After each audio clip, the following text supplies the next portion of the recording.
At 2, we have Pittsburgh. They could have easily been number 1, but this is just an insane class. They traded up for Broderick Jones, A+, Yeah. made the Jets panic. Gotta love it. Gotta love when you trade up and get your guy and mess up another team as well at the same time.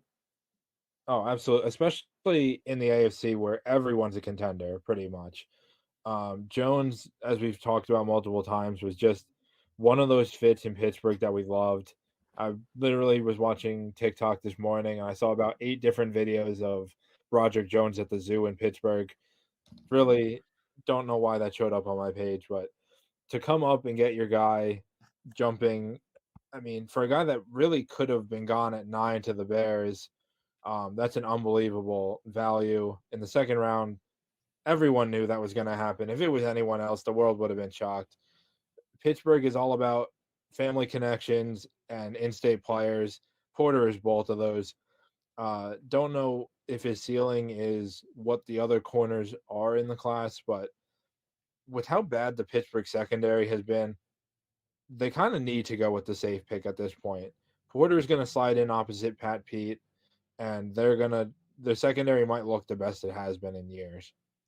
In round 2, they took Keanu Benton, someone we weren't nearly as high on as a second-round pick, but it is a need. He's more developmental than your normal second-round pick, but he's a run stuffer. Theoretically, I didn't see it as much as I wanted to, but it's not a bad pick. They needed this desperately because they have a bunch of small pass rushers in Chris Wormley and DeMarvin Leal at tackle that just they sucked against the run. I mean, Dalvin Cook, I think that was last year where he had like almost 200 yards at halftime, it felt like. So they get bigger in the tackle, which was needed. And then in round 3, they got Darnell Washington. Never did we project them getting Washington, but guess what? They took advantage of the slide for his medicals, but the Titans took a guy without an ACL, so you tell us. Darnell Washington, he was a first-round prospect. Now, maybe the medicals scare you a little bit because he is big. He's going to get hit low a lot, but he should have been a second-rounder.